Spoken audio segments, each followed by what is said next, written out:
তোরা কি এতটাই হাটে হাঁড়ি ভাঙতে চলেছিস? অবশ্যই হ্যাঁ, অবশ্যই কেন নয়? না, আসলে যাদের জন্য করা হচ্ছে তারাও তো খুব উচ্চ দরের নয়, এবার সেই দরে নামা একটা এটা কিন্তু ও রেকর্ড বাবা, হলো, এগুলো এটা কিন্তু রেকর্ড হলো, আমরা কিন্তু আনএডিটেড চাই। হ্যাঁ, হ্যাঁ একদম, রেকর্ড করে দেখানো হচ্ছে। এটা একটা ক্লেম আনএডিটেড। প্রথমত হচ্ছে গিয়ে এদের সবার সঙ্গে প্রথম সবচেয়ে বেশিক্ষণ ইন্টারাকশন বোধহয় এই রঙ্গিতের পাবলিক গুলোর সঙ্গেই হয় ফার্স্ট রাউন্ডে। সেখানেও গিরিশ উপরে থাকতো, প্রত্যয় উপরে থাকতো, ওদের সঙ্গে অতটা ইন্টারাকশন হয়নি, বাকিদের সঙ্গে হয়েছিল। এবং এতটাই হয়েছিল যে ওদেরকে ফার্স্ট ডে দেখা হওয়ার পর আমার আর অর্পণের কথা হয়েছিল যে ভাই আমরা তো সবাই সেকেন্ড ইয়ারে উঠলাম, এদেরকে কি জ্ঞান দেবো, এরা আবার কোথা থেকে এসে জড়ো হলো। এবং তারপর দাঁড় করেই পাক্কা 1 ঘন্টা ধরে বকবক করেছিল আমি আর অর্পণ এবং অনির্বাণ। এবং সেটা এতটাই এফেক্টিভ ছিল যে ওপরে আরেকটা ছেলে থাকতো উদ্ভাস, সে ছেলেটি ছেড়ে চলে গেল। এবং তারপরে আমরা দেখা শুরু করলাম এইসব স্পেসিমেন গুলোকে। প্রথম দিন মৈত্রকে দিয়ে কল করানো হয়েছিল আমাদের ব্যাচকে যে খাবার নাকি শেষ হয়ে গেছে, খাবার আর পাওয়া যাবে না।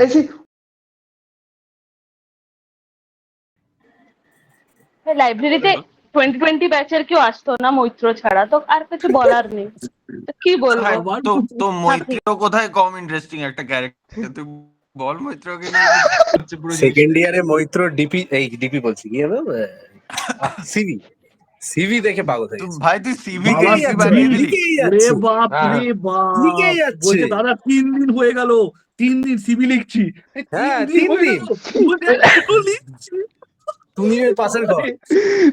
তারপরে ওর বলছে শ্রেয়াশ্রী নাকি ওর সিবি কপি করে নিয়েছে বলছিল। এ ভাই তুই করিস না, আমি কি বলবো? হবে, আমি এটা বলবো, এটা আনডারেবল হবে। অর্পণদার সম্বন্ধে শুনলাম মৈত্রীয়দার সাথে নাকি ভালো সম্পর্ক ছিল। ওটা নিয়ে আজকে বক্তব্য রাখা হবে, কেউ না রাখলে আমি রাখবো। এটা সাক্ষী আছে 3 জন, এটা 3 জন সাক্ষী আছে। ও ভাই, একটি ঋতপ্রিয়া, একটি আমি এবং আরেকটি অর্পণ নিজে, বারান্দা অনির্বাণ। দিয়ে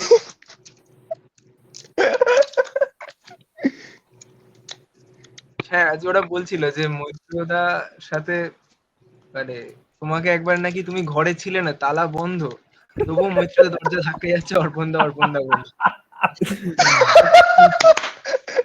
এতটা ভালো লাগা কেন? অর্পণ আর অনির্বাণ বোধহয় আমার ঘরে বসে আছে বা বাইরে গেছে। এখন লকডাউন ছাড়া হয়েছে কিন্তু আমরা শিফট ব্যাক করিনি। আমি হঠাৎ করে শুনলাম প্রচন্ড জোর অর্পণ দা করে ডাক। এটা কি হচ্ছে? দরজাটা খুলে বাইরে গিয়ে দেখি মৈত্র সশব্দে দরজায় ধাক্কা দিচ্ছে, এবং মানে আমার উল্টো দিকে অর্পণ থাকতো, সশব্দে দরজায় ধাক্কা দিচ্ছে এবং প্রচন্ড জোর অর্পণ দা কোথায় তুমি, অর্পণ দা। ভাই কেটে দিয়েছি। রাত্রিবেলা, মাঝরাত্রিবেলা দৃশ্য, সবাই চুপচাপ, মৈত্র একা অত্যন্ত জোরে এবং খুব ডেসপারেট হয়ে অর্পণ দা করে নিজের আইডলকে ডেকে চলেছে দরজার এপার থেকে, ওপারে অর্পণ নেই। এটা হচ্ছে কি সিন, এবং এটা একদিন নয়, এটা বহুদিন আমরা দেখেছি।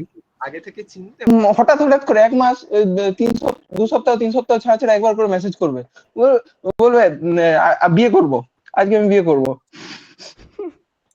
সেটা এখনো আছে। তাও দিদির সঙ্গে কথা বললো। আচ্ছা, সেই দিদি বুঝতে পেরেছিস তো? বুঝতে পেরেছি। একটা ট্রমা বলি, লাস্টের দিকে একটা ট্রমা দিয়েছিল, সেটা হচ্ছে কি বল, মৈত্র বলছে দাদা তোমাদের জন্য একটা সারপ্রাইজ আছে, ঠিক আছে তোমাদের ইয়ের দিন হবে, ফেয়ারওয়েলের দিন, তোমাদের জন্য সারপ্রাইজ আছে। পরে জানতে পারলে মৈত্র গান গাইবে, আমি শুভ হাত জোড়ে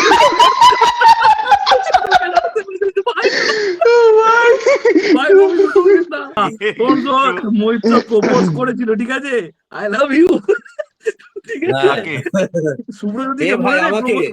আমাকে সেই অনলাইন ফ্রেশার্স হচ্ছিল 2020। ও আচ্ছা, একজন অফলাইন এসেছিল, অনলাইন ফ্রেশার্স মালটা অফলাইন এসেছিল। ও হ্যাঁ হ্যাঁ, অনলাইন, এটা মনে আছে আমার, অনলাইন ফ্রেশার চলছিল, মৈত্রী অফলাইন এসে গিয়ে একটা পদ দাবি করেছিল, ও ব্যাচের রিপ্রেজেন্টেটিভ হিসেবে কিছু একটা উচ্চমানের পদের নাম বলেছিল যে আমি এই পদে আছি আমাদের ব্যাচে। তারপর মানে মৈত্র পরের ব্যাচে একজন কি এসে ফুল টুল দিয়ে দিয়েছিলাম, সেই কি মোটাটা যে আর নেই এখন, মিলিন গ্লুকোজ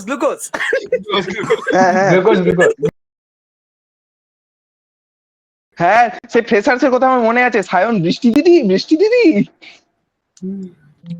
ও হ্যাঁ, ঠিক ঠিক ঠিক। মনে এটা পড়ে আমি, যায়। হ্যাঁ এটা আমি ছিলাম, না এটা যখন ঘটেছিল তখন আমি সায়নের সাথে ছিলাম। সেই আমরা ব্যাডমিন্টন খেলার প্ল্যান করছি, আর কে ছিল মনে পড়ছে না। সায়নের মানে র্যাকেট চাওয়ার জন্য বৃষ্টি দিদি র্যাকেটটা দাও বলে কিছু একটা চেয়েছিল আর কি। বৃষ্টি দিদি বলেনি, ও মানে দিদি ভেবেছে আর কি, পিএইচডির কেউ ভেবেছে। না না, ওটা ফ্রেশার্স এর সময়, অনলাইন ফ্রেশার্স হচ্ছিল তখন। না না, সেটা কিছু একটা বলে, ওই জন্যই বলেছে, মানে এটা ওই জন্য ঘটেছিল বলেছে, হ্যাঁ। অ্যাকচুয়ালি। আমি আর সায়ন আমরা ওই তোর বিকেল ও বেলা আচ্ছা, আরো কয়েকজন মিলে ও আচ্ছা ব্যাডমিন্টন আচ্ছা। খেলতে যাব। এবারে তোর বোধহয় ওই পিএইচডি গার্লস হোস্টেলের সামনে, মানে ওরা বৃষ্টি ছিল আর কে একটা ছিল, ওরা খেলাধুলো করছিল। তো সায়ন গিয়ে সায়ন ভেবেছে পিএইচডি, তো গিয়ে বলেছে যে দিদি র্যাকেটটা নিতে পারি না, কি একটা জিজ্ঞেস করেছে। যে বৃষ্টির মুখের এক্সপ্রেশন দেখে আমি বুঝলাম যে এরকম একটা ধামড়া বুড়ো আমাকে দিদি বলে ডাকছে।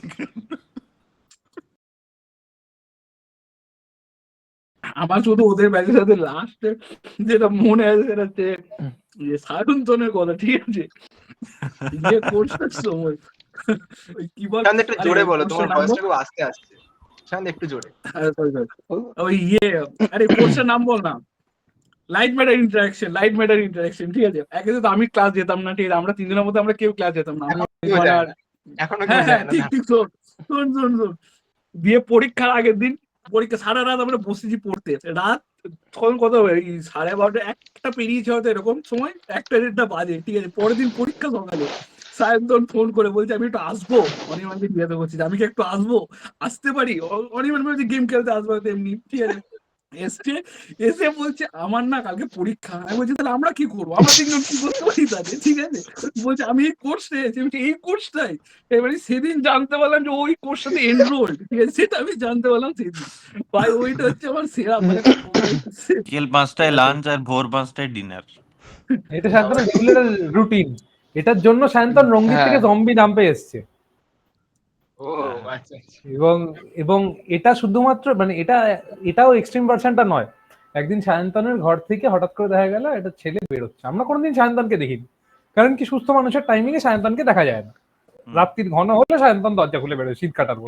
এই কথাটা আবার তুনির বলছে, তাহলে ভাব কতটা হ্যাঁ, মানে এটা একটা ভয়ঙ্কর ব্যাপার। আমি সকাল 4টায় ঘুমোতে যাই, তাই জন্য আমি মাঝে মাঝে সায়ন্তনের দেখা পেতাম।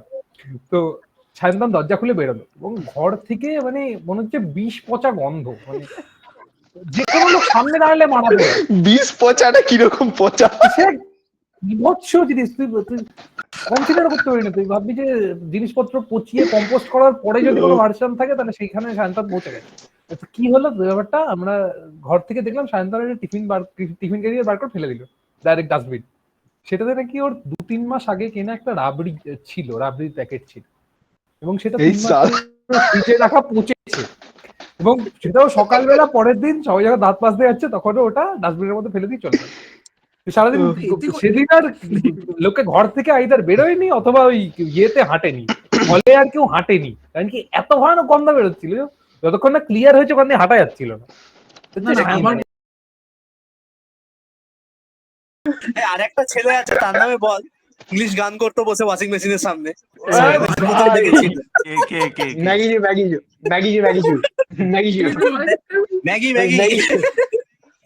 ও আচ্ছা আচ্ছা, ওই ছেলেটার নামটা ভুলে গেছি ভাই, ওর নামটা কি? ও নাম ভুলে গেছি, নাম মনে নেই ভাই। কেমিস্ট্রি বোর্ডে, কেমিস্ট্রি। এরকম করতে থাকে। নামটা কি? আচ্ছা, পরীক্ষার সময় কি টুকতো ভাই?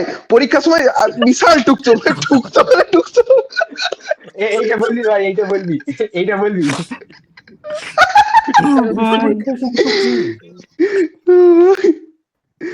আরে ওই যে চশমা পরে একটু লম্বা করে মোটা করে কেমিস্ট্রি পড়ে একদম কেমিস্ট্রি। শুভম দাকে তুমি আগে থেকে চিনতে? হ্যাঁ শুভমকে আমি আগে থেকে চিনতাম। হ্যাঁ, তারপর শুভম দা তো এখানে আসার পর রতন চেনে আর কি। কি শুভম দা তো এখানে 11টায় ঘুমিয়ে পড়তো প্রথম দিকে আসার ইনফো পাওয়া যায়। হ্যাঁ, ও সেই গল্পটা তুমি জানে ওইটা। টুনি সেই রাত্রেবেলায় ভূতের মতো বেরিয়েছিল, কে ধাক্কাটা কে মেরেছিল দরজায়? এটাও রাতেরই ঘটনা। সব হ্যাঁ। রাতের ঘটনাগুলো সাক্ষী আমি, রাত জাগতো আমি আর অনির্বাণ এসে পৌঁছায়নি, তাই আমি বলছি। হঠাৎ করে এরকম অর্পণের দরজায় আবার ধাক্কা মারা শুরু করেছে। অর্পণ সেদিন ঘরে ছিল, অর্পণের দরজা না, শুভমের দরজা ছিল ওটা। না অর্পণের দরজায় ধাক্কা মারা হয়েছে, অর্পণ স্যার আবার কি বলছে? তারপর বেরিয়ে এসে বলছে যে না, শুধু আমার দরজায় ধাক্কা মারা হয়ে গেল, সবার দরজায় ধাক্কা মারা। তো আমার পাশের ঘরটাই শুভমের ছিল, গিয়ে শুভমের দরজা এবং সবাই হাওয়া। কিছুক্ষণ বাদে ঘাড় বের করে দেখা যাচ্ছে শুভ এটা খালি গায়ে হাফ প্যান্ট পরে চাদর জড়িয়ে বেরিয়েছে। বেরিয়ে সাদা চাদর বাদিক দেখলো খুব বিয়েতে, খুব মানে রাগী চোখে। দিয়ে প্রথম প্রশ্ন, দরজায় ধাক্কা কে মারলো, কে মারলো, কেন? দিয়ে অর্পণ না আমি কেউ একটা হাত তুলেছিলাম, হ্যাঁ ভাই এরকম কিন্তু করো না, সিনিয়র বলে মানে এরকম করো না বলে আবার শুভ ভেতরে ঢুকলো, দরজাটা বন্ধ করলো। পরের দিন সকাল 5টায় দেখা পাওয়া গেছিল।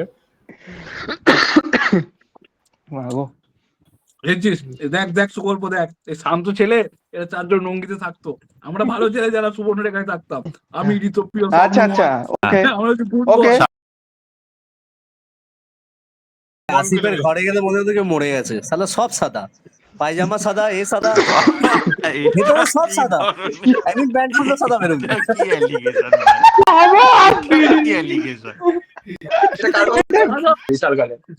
একটা ছেলে হচ্ছে পদে ছেড়েছে আসিফ, আসিফ কেমন সত্যি ভালো লাগে। আসিফ ছেলেটা সত্যি ভদ্র ছিল, ওর সম্পর্কে কোনো কমপ্লেন করতে পারবো না। জীবন ভালো হোক। আসিফের কোনো স্ক্যান্ডাল নেই, মানে যেটা আছে সেটা এতটাই আনফাউন্ডেড যে আমি ওটা তুলতে পারছি না। আমি তুলবো না। হ্যাঁ মানে ওটা আমরা স্কিপ করে যাবো।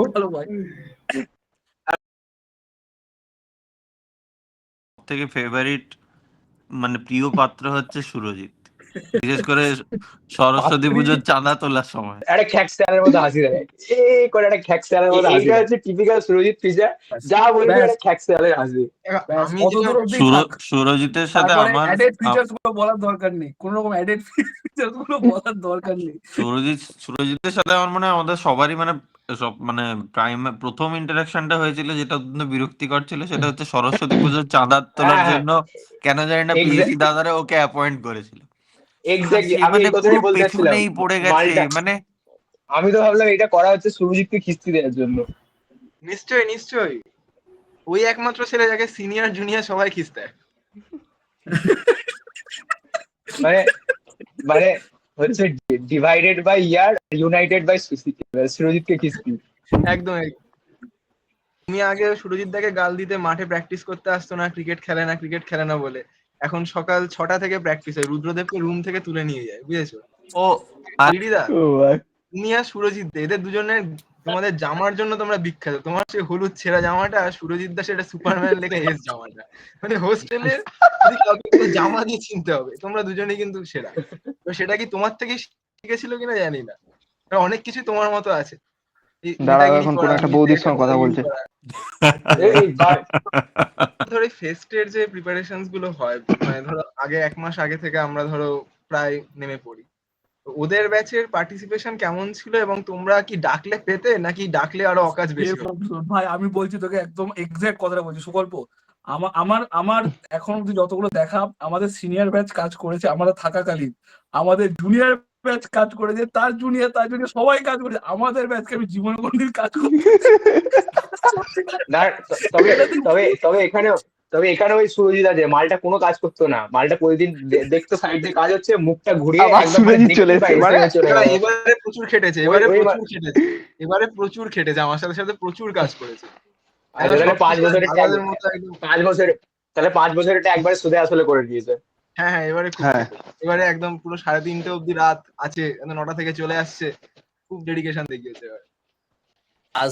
সুরজিৎ হচ্ছে ফার্স্ট ইয়ারে এসে যাকেই পাচ্ছে ভাই সরস্বতী পুজোর চাঁদা দাও, সরস্বতী পুজোর চাঁদা দাও। এইটাই আমরা বললাম এতক্ষণ ধরে, শুধু চাঁদা দাও করে গেছে। আরে তো ও তো মানে যে 50 টাকার জন্য তোমরা এরকম আরে করছো, না, 50 টাকা। আমরা তবু দিতাম শেষে আমি আর সায়ন পুরো বিরক্ত হয়ে গেলে তুই চাইছিস মানে আর দেবই না। আমি বলেছিলাম আমি এড়িয়ে দেবো, মানে তুই চাইছিস তো দেবোই না, তুই যাকে খুশি পাঠা এখন হ্যাঁ ভালো। আমি কয়েকটা প্রশংসা করতে প্রশংসা। পারি। শুভম অসাধারণ সেতার বাজায়। কনাথকে এইগুলো নিয়ে তো তো- কিছু বলার ও নেই, কনাথ কনাথ প্রণবকে ও, নিয়ে বিয়ের ব্যাচে কিছু ওসব বলার নিয়ে নেই। কোনো কথাই প্রণব। হবে না। কনাথ, হ্যাঁ the musical Shubham, duo, the তোর মিউজিক্যাল ডুও। প্রণব তো না, ভুলে যাচ্ছিস কি করে, প্রণব। ইনফ্যাক্ট না, প্রীতমও আমার মনে আছে আমরা সেই পয়লা বৈশাখ উপলক্ষে লাস্ট ইয়ার বোধহয় একটা কিছু অর্গানাইজ করেছিলাম, ওরা সবাই পার্টিসিপেট করেছিল আর কি, প্রীতমও পার্টিসিপেট করেছিল। প্রীতম প্রত্যেকেই র্যাম্পে অনেক হেঁটেছিল, ভালো খুব সুন্দর। পারফর্মার। হ্যাঁ প্রীতম র্যাম্পে হেঁটেছিল ওই সেই ফেস্টে। হ্যাঁ, আচ্ছা। ভাই প্রীতম আমার হ্যাঁ, কাছে ভালো। শনিদেব, ঠিক আছে? শনির প্রকোপ লেগে আছে, প্রীতমের প্রকোপ লেগে আছে, ব্যাস। না না ভালো প্রীতমকে তুই আরে কমপ্লিট করা না, না। ওটা ঠিক আছে, ভালো। রাহু থেকে শনি কবে হয়ে গেল তোর? তো আরে না, রাহু ওই ছিল। শনি সনি তো আমি নাটকের সনি তো শনিদেব। আমি জানি আমি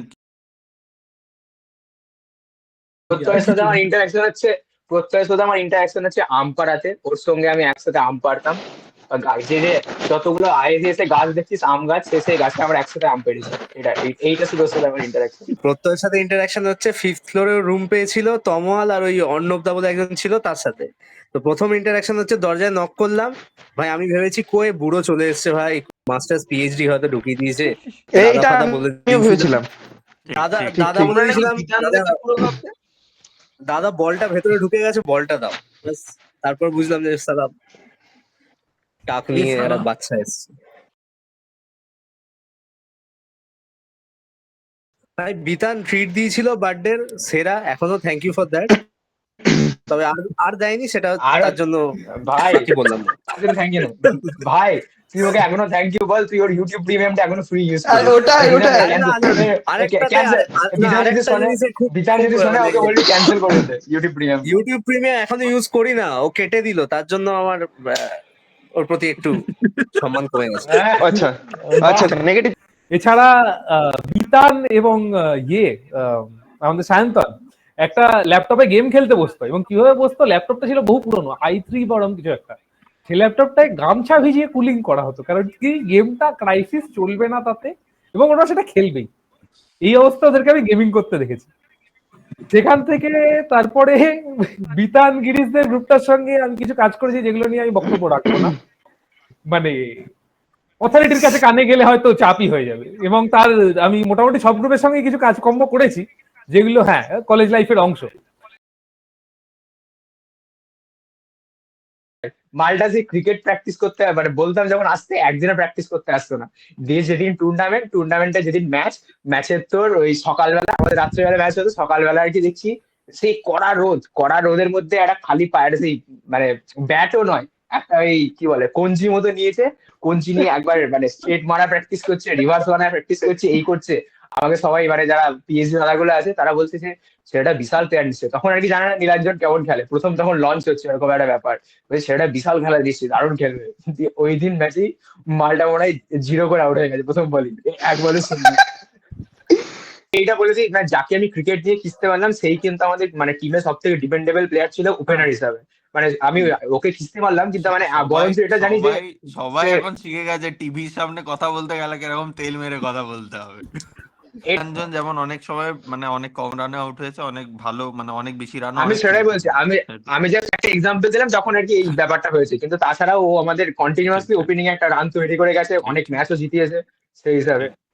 আর সুরজিৎ সত্যি খারাপ প্লেয়ার, তাই ওকে নিয়ে কিছু বলবো না। সাহায্য করতে নীলাঞ্জনের সঙ্গে অনেক সময় কথা হয়েছে। নীলাঞ্জনকে নিয়ে একটা গল্প আছে। নীলাঞ্জন এক সময় যখন এসেছিল তখন আমাদের একটা ফার্স্ট ইয়ারের লিটারেচারের কোর্স থাকে, ফার্স্ট সেম। সেটাতে নীলাঞ্জন বলেছিল যে লিটারেচার পড়ে কি হবে, আমি সায়েন্স পড়ছি, সায়েন্স পড়তে এসছি, বিজ্ঞান চর্চা করবো, বিজ্ঞান পড়বো, তাহলেই ভালো। নীলাঞ্জন লাস্ট ইয়ারে আমি যখন বেরোচ্ছি তার আগের সপ্তাহে আমরা বসে আড্ডা মারছিলাম লাইব্রেরিতে, নীলাঞ্জন বলে আর তুমি লিটারেচারটা পড়লে ভালো হতো। তখন আমি ওকে বলি যে ভাই এটা তুই ফার্স্ট ইয়ারের তোর সঙ্গে লাস্ট ইয়ারের এই তোর যে ডিফারেন্সটা দেখলাম, এটা কিন্তু হিউজ ক্যারেক্টার ডেভেলপমেন্ট ভাই। তো বলে হ্যাঁ তুমি আর কি বলবো, তুমি সবই শুনেছো। তোমরা যে সুপার আইএসসিএস ছেড়ে এখন বাইরে আছো, সেই সময় তোমাদের একটা মানে এক একজনের এক এক রকম অভিজ্ঞতা, এবং একটা অভিজ্ঞতা মানে নিয়ে বেরিয়ে কি কি জীবনে আরো ধরো সুবিধা হচ্ছে কিনা জানি না, কারণ আইএসসিএস এর ব্যাপার স্যাপার তো অনেক কিছুই আমি তো ঘরে উল্টোপাল্টা বসে আছি, আমার কোনো কিছু হচ্ছে না। সে যাই হোক, এবং সেটা বলছি যে এখানকার যে পরিস্থিতি, এতটা যে বাঙালি ওরিয়েন্টেড পরিবেশ ছিল, মানে পুরো কথা বলতে গেলেই বাংলা কথা হচ্ছে, সেই জায়গাগুলো তোমরা তো বাইরে গিয়ে নিশ্চয়ই ফিল করেছো যে খুব অ্যাডপ্ট করতে হচ্ছে বিভিন্ন রকম পরিস্থিতির সাথে। এবার তোমাদের জুনিয়রদের জন্য তোমরা কি বলবে, যেহেতু ওরাও অনেকে বাইরে যাচ্ছে এবং অনেকেরই অনেক রকম পার্সপেক্টিভ রয়েছে, এটা নিয়ে তোমাদের একটা মতামত চাইছি প্রত্যেকে। বুঝতে পারছি আইএসসিএস এতটা ছোট একটা জায়গা ছিল বলে এটা বোধহয় একটা বিশাল বড় ঘটনা হয়ে দাঁড়িয়েছিল যে আমরা প্রত্যেকটা লোকের ব্যাপারে কিছু না কিছু জানি, কারো না কারো কিছু একটা হানির খবর, কারো না কারো ধুতির কাছে কোথাও একটা টান দিয়ে আমরা বসে আছি, এবং এটা একটা খুব ইন্টিমেট এক্সপিরিয়েন্স। এটা বোধহয় ভারতে অন্য কোনো ন্যাশনাল লেভেলের ইনস্টিটিউটে এই এক্সপিরিয়েন্সটা হয় না। এটা দারুণ জিনিস, যেটা নিজের কাছে রাখার মতো। হয়তো আজ থেকে 10 বছর বাদে কোনোদিন আবার সবার সঙ্গে দেখা হবে, সবার সঙ্গে আড্ডা হবে, কিন্তু আইএসসিএস হওয়ার জন্য আমরা একে অপরের ব্যাপারে যতটা জানি সেটা অন্য কোথাও থাকলে এতটা সহজে জানা যায় না। মজা করো, এনজয় লাইফ। ভাই ওরা গ্রাজুয়েশন করে বেরোচ্ছে, ওরা আর কি মজা করবে? ওদের লাইফের মজাটা তো শেষ হচ্ছে, অফিসিয়ালি শেষ হয়ে যাচ্ছে। খুঁজে নিতে হবে। সৌরিন, আরেকটা কথা, সৌরিনের একটা সম্ভাবনা আছে। সৌরিন, আমি এখানে বলছি, সেখানে আসার একটা সম্ভাবনা আছে, সেটা জীবন শিখিয়ে দেবে সব, আমাদেরকে বলতে হবে না। ওরে ওরে ভাই, ভাই ভাই ভাই ভাই ভাই ভাই ভাই ভাই ভাই ভাই ভাই ভাই ভাই ভাই সুকল্প ভাই ভাই রূপম, থ্যাংক ইউ ভাই, তোরা আমাদের সারা জীবনের কন্টেন্ট দিয়ে দিলি। আমি সারা জীবন অর্পণ করে এটা ক্লিপ হবে, এটা কি বলিস, এই মানে এইখানে প্রথম বছরটা সত্যি খুব স্ট্রাগলের, তারপরে আস্তে আস্তে অর্পণের কথাই সবাই জীবন শিখিয়ে দেবে। তবে ওই প্রথম বছরটা সত্যি খুব স্ট্রাগলের এখানে, কারণ তোকে মানে একসঙ্গে টিএ করতে হয়, ক্লাস করতে হয়, ল্যাবে থাকতে হয়, অনেক রকম ঝামেলা আছে। তো প্রথম বছরটা কষ্টের হয়, বাকি তারপরে আস্তে আস্তে সব ঠিক হয়ে যাবে। সেটা আমি বলবো তুনির আর ঋতপ্রে অলরেডি খুব ভালো বলে দিয়েছে, তার উপর আমি বলে আর ওটাকে ইয়ে করবো না। অমৃত কথা। All the best for your future life. Have a great future life ahead. Thank you. এ ভাই ভাই থেমে যাবে, ভাই ভাই ভাই ভাই বিরক্ত হয়ে যাবে। ভাই আরেকটু লম্বা হবে ভাষণটা, আরেকটু।